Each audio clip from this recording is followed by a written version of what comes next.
The Grand Council chamber of the Galactic Alliance hung suspended in space, a massive crystalline structure that gleamed against the backdrop of swirling nebulae.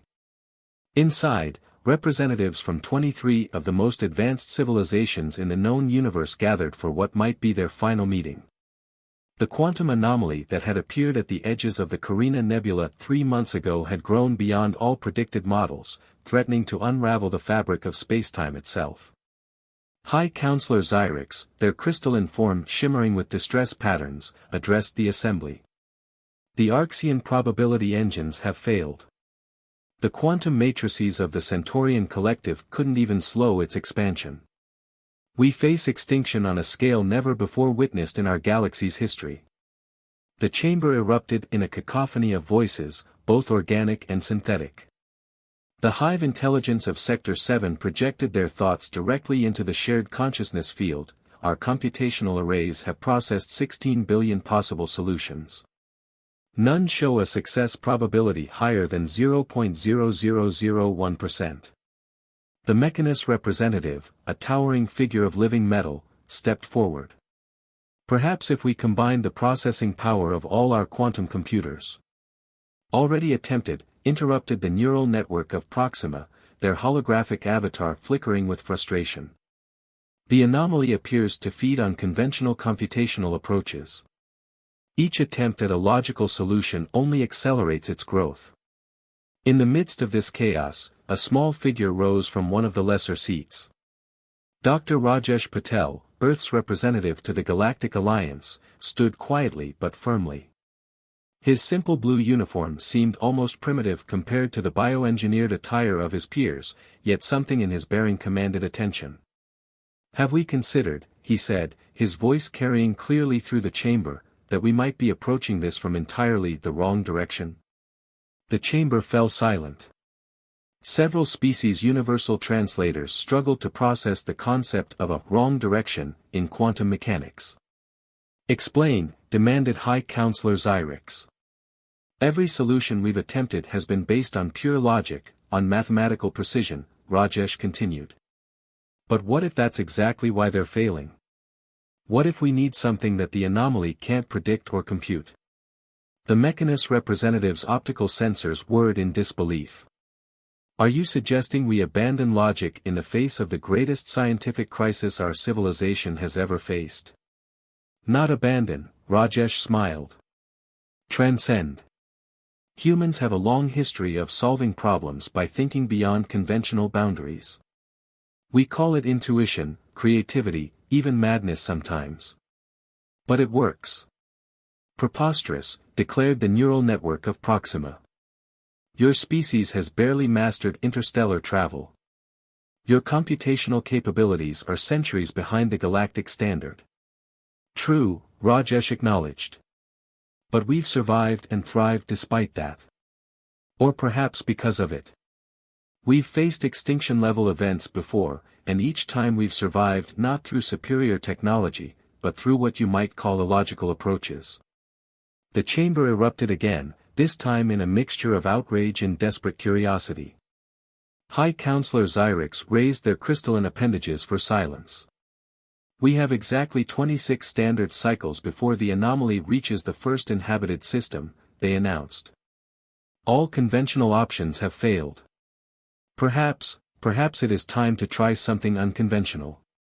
Rajesh activated his antiquated communicator, much to the bemusement of the council members who communicated through quantum entanglement. "Dr. Isabella Torres," he spoke into the device, "it's time. Bring in the team." Within hours, a small Earth vessel approached the council chamber. Its design was practically primitive by galactic standards, yet it moved with an odd grace. Inside were 3 humans, Dr. Isabella Torres, quantum physicist and chaos theory specialist, Commander James Okonjo, whose military experience belied his deep understanding of human psychology, and Dr. Yuki Tanaka, whose work in theoretical mathematics had been deemed beautifully insane by her peers. As they docked with the chamber, Isabella turned to her colleagues. "Ready to show the galaxy why humanity's greatest strength is our ability to be completely unpredictable?" James grinned. Let's go prove that sometimes the best solution is no solution at all. The team entered the chamber, carrying with them humanity's most powerful weapon, the ability to think beyond the boundaries of possibility itself. As they prepared to present their plan, none of the advanced civilizations present could have predicted that these primitive humans would not only save the galaxy but fundamentally change how the universe itself was understood. What followed would become legend throughout the galaxy, though few would ever truly understand it. But then again, understanding wasn't always necessary for success, something humans had known all along.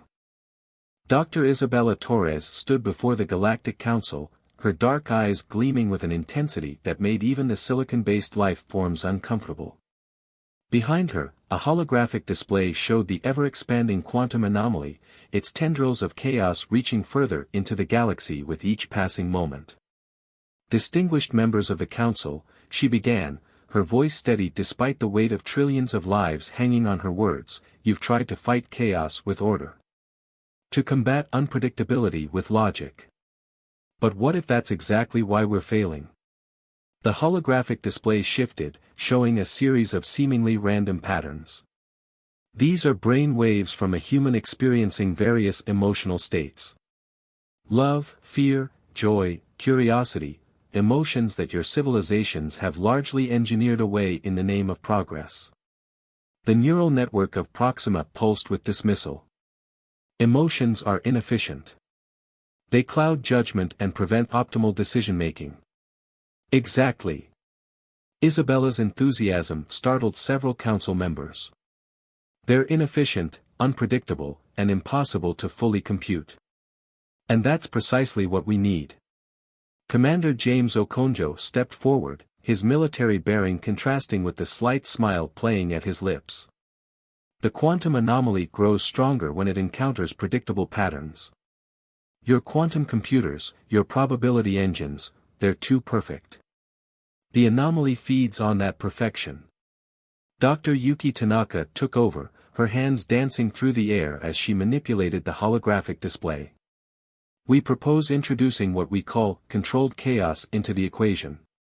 A combination of human emotional frequencies, randomized quantum fluctuations based on human brain patterns, and something we like to call the butterfly effect amplifier. The Mechanist representative's optical sensors whirred in confusion. You want to fight a quantum-level threat with feelings? Not just feelings, Isabella corrected. We're going to create a quantum resonance chamber that amplifies human emotional states and converts them into energy patterns that mirror the anomaly's own chaos, but with a crucial difference. Our chaos will be influenced by human consciousness, making it inherently unpredictable even to the anomaly itself. The chamber erupted in debate. The hive intelligence of Sector 7 projected waves of skepticism that nearly overwhelmed the emotional dampeners in the room. This is madness. You cannot fight a quantum phenomenon with something as unreliable as organic emotional states. Isabella activated another holographic display, this one showing a small device that looked deceptively simple. This is the resonance engine. It's powered by a quantum core, but its operations are guided by human consciousness. We found a way to translate human emotional states into quantum fluctuations that can interact with the anomaly on its own level. The mathematics behind this are unconventional, Yuki explained, bringing up equations that made several council members' translation matrices short-circuit. We're not just using standard quantum mechanics. We're introducing what we call human chaos factors, mathematical representations of human unpredictability. Commander Okonjo pointed to a specific part of the design. The key is the emotional amplification chamber. We've selected a team of human volunteers, artists, musicians, children, dreamers, people whose emotional states are particularly vivid and unpredictable. Their combined emotional output, when properly amplified and converted into quantum energy, creates patterns that the anomaly cannot predict or consume. The High Counselor Xyrix's crystalline form flickered with uncertainty. You propose to save the galaxy with human feelings and chaos? Precisely, Isabella confirmed. Because that's something the anomaly has never encountered before, consciousness-driven chaos. Every other solution has been based on pure logic, pure mathematics. But humans? We're walking paradoxes. We're rational and irrational, logical and emotional, predictable and completely random, all at the same time. The council chamber fell into a deep silence as the implications sank in. The neural network of Proxima was the first to speak. The probability of success cannot be calculated. There are too many variables, too many unknowns. That's exactly the point, Isabella smiled. The anomaly can't calculate it either. And that's why it might work. Rajesh Patel, who had been quietly observing, finally spoke up. Distinguished counsel, we stand at a crossroads. We can continue trying solutions we know will fail, or we can embrace something entirely new. Something that defies logic precisely because logic alone isn't enough anymore. The Mechanist representative's metallic features shifted in what might have been resignation. The human's plan is dangerous. Unpredictable. It defies every principle of scientific reasoning we have developed over millennia. Yes, James agreed. But ask yourselves this, isn't that exactly what we need right now? High Counselor Xyrix rose, their crystalline form casting rainbow refractions across the chamber. We have 18 cycles before the anomaly reaches the first inhabited system. The logical course would be to reject this human solution as too risky, too unpredictable. However, they paused, their form shimming with what might have been amusement. Perhaps it is time for the galaxy to be a little less logical. As the council voted to approve Operation Human Touch, Isabella exchanged glances with her teammates. They had won the first battle, convincing the most logical beings in the galaxy to take a chance on human chaos. Now came the hard part, proving that humanity's greatest weakness, its unpredictability, might just be its greatest strength. The fate of the galaxy now rested not on advanced technology or perfect logic, but on something far more powerful and far less predictable, the human capacity for emotion, creativity, and controlled chaos. The greatest experiment in galactic history was about to begin, and its success would depend not on following the rules, but on breaking them in just the right way. The observation deck of the human vessel, Imagination, offered a stunning view of the quantum anomaly. What had started as a pinprick of distorted spacetime now stretched across light-years, its edges writhing with impossible colors that hurt to look at. Dr. Isabella Torres pressed her hand against the reinforced viewport, her reflection overlaying the cosmic horror beyond. Status report, Commander James Okonjo's voice carried across the deck, where dozens of screens displayed real-time data from their unconventional experiment. Dr. Yuki Tanaka's fingers danced across her holographic interface. The emotional resonance chambers are at 87% capacity. We've got painters creating abstract art in Chamber 1, musicians improvising in Chamber 2, and the children's storytelling session is generating particularly strong chaos patterns in Chamber 3. The Imagination wasn't just a spacecraft, it was humanity's answer to the greatest crisis the galaxy had ever faced.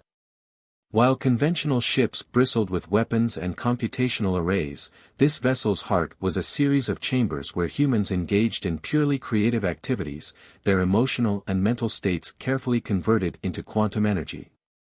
The anomaly is responding, Isabella noted, studying the readings. Look at these patterns, it's almost like it's curious about us. A harsh tone cut through the air as emergency lights flashed. The neural network of Proxima's avatar materialized in their command center.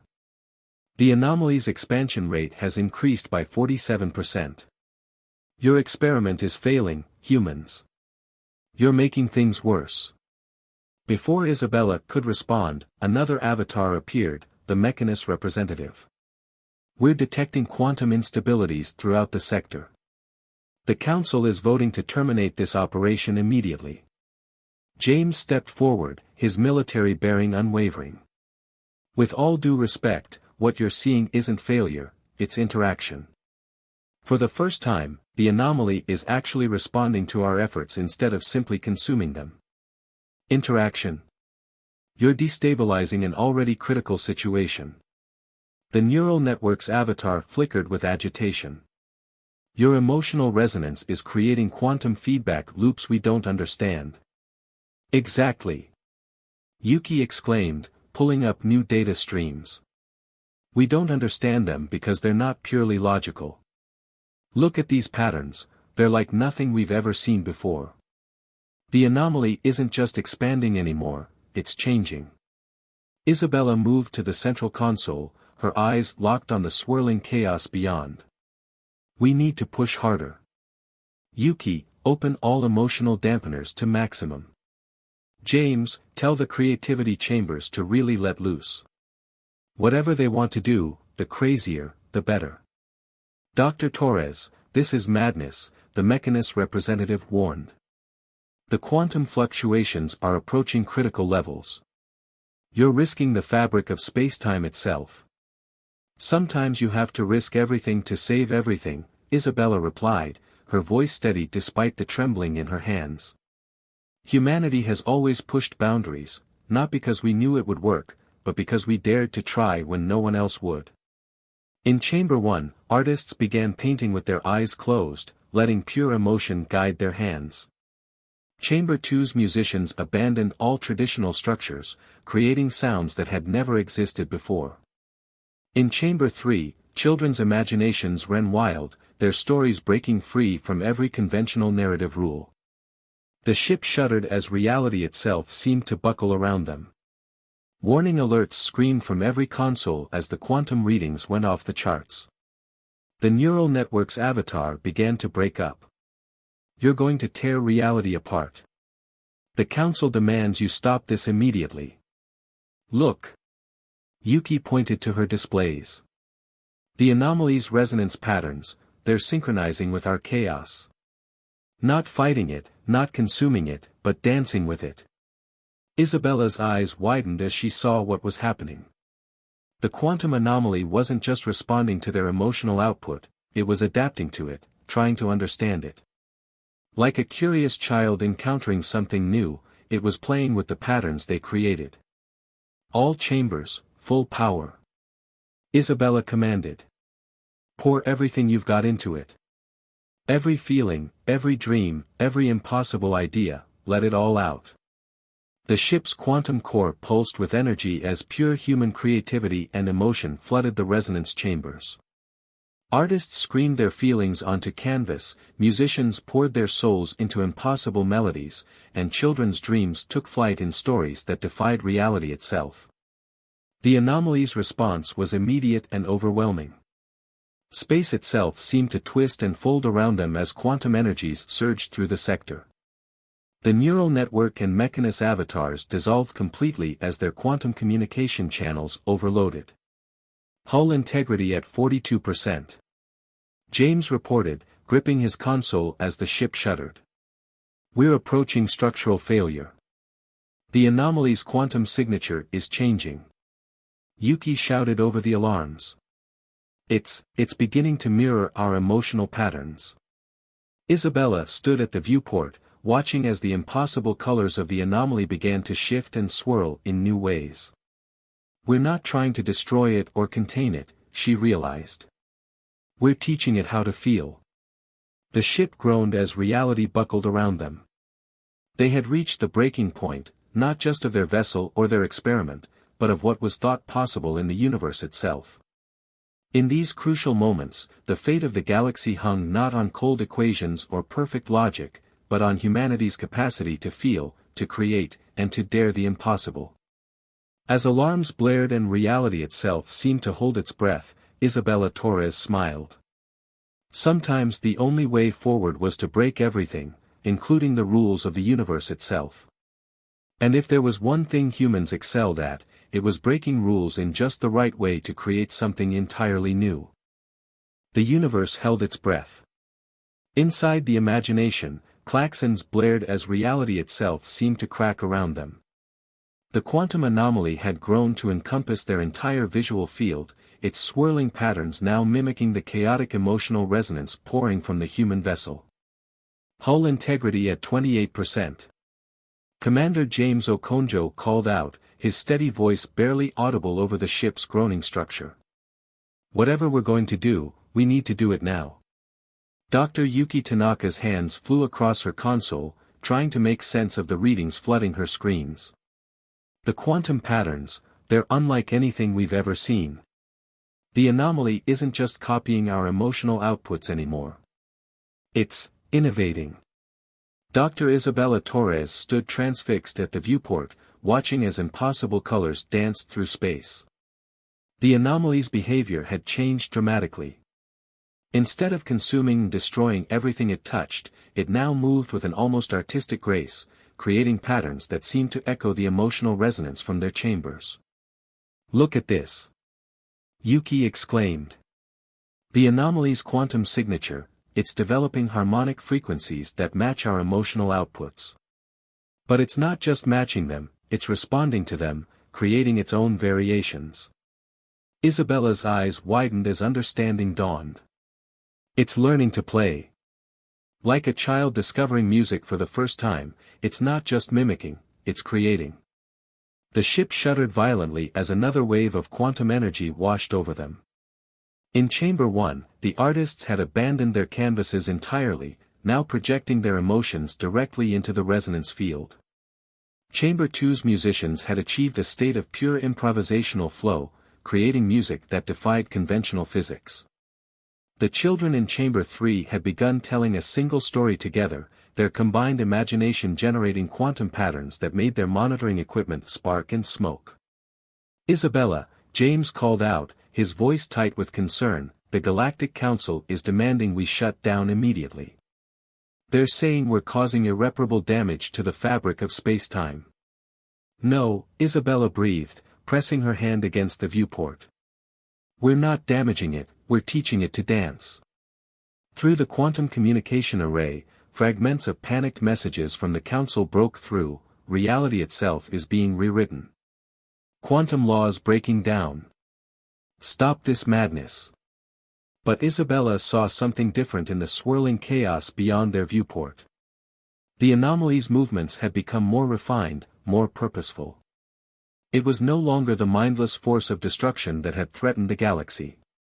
It was becoming something else entirely. "Yuki, redirect power from life support to the emotional resonance chambers," Isabella commanded. "James, tell everyone in the chambers to focus on joy, pure, simple joy." "Are you insane?" James protested. "We'll only have 15 minutes of air." "We won't need more than that," Isabella assured him. "Look."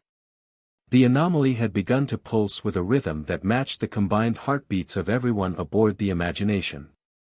As the creative chambers filled with the pure emotion of joy, the quantum patterns shifted again. The impossible colors began to coalesce into forms that seemed almost playful. "The anomaly's quantum signature is stabilizing," Yuki reported, amazement clear in her voice. "But not through containment or destruction, it's achieving harmony with our emotional output." Isabella laughed, a sound of pure delight that seemed to resonate with the swirling patterns beyond the viewport. "Don't you see? We've been thinking about this all wrong.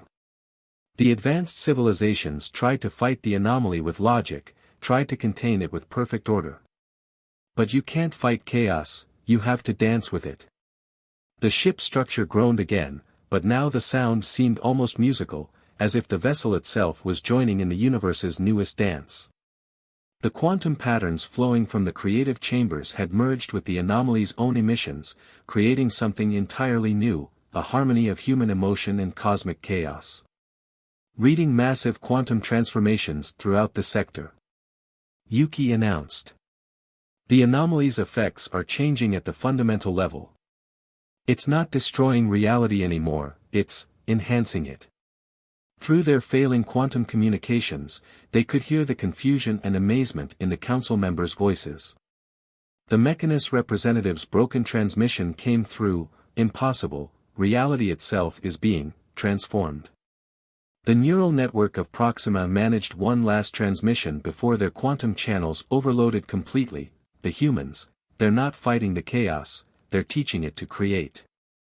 As the ship's systems flickered and failed around them, Isabella watched the greatest transformation in universal history unfold before her eyes. The quantum anomaly that had threatened to destroy the galaxy was becoming something else, something born from the marriage of cosmic chaos and human emotion, a new form of reality that neither pure logic nor pure randomness could have created alone. "This," Isabella whispered as the viewport filled with dancing lights that seemed to sing with joy, "this is what happens when you stop trying to control chaos and learn to dance with it instead. The universe would never be the same." But then again, change was what humans did best, especially when everyone else said it was impossible. 1 month after the quantum crisis, the Grand Council chamber of the Galactic Alliance had been transformed. The once pristine crystalline structure now shimmered with traces of the new quantum reality, subtle patterns of color that danced along its surfaces, responding to the emotions of those within. It was just one of countless changes that humanity's solution had brought to the galaxy. Dr. Isabella Torres stood before the assembled council, but this time not as a supplicant with a desperate plan. She stood as the representative of a species that had fundamentally changed the universe's understanding of reality itself. "The quantum anomaly," she began, gesturing to the holographic display behind her, "was never a threat to be eliminated. It was an opportunity for evolution that we simply didn't recognize at first." The display showed the transformed regions of space where the anomaly had passed. Instead of destruction, it had left behind something extraordinary, a new layer of reality where quantum mechanics and emotional resonance intertwined, creating possibilities that neither pure science nor pure feeling could achieve alone. "Our greatest mistake," the Mechanist representative observed, their metallic form now subtly iridescent with the new quantum effects, "was assuming that chaos and order were opposing forces that needed to be separated and controlled." The neural network of Proxima pulsed with agreement, their holographic avatar now displaying traces of emotional patterns that would have been unthinkable just months ago. "We engineered emotion out of our civilizations, believing it made us stronger. We were wrong." Commander James Okonjo stepped forward, his military bearing softened by a smile.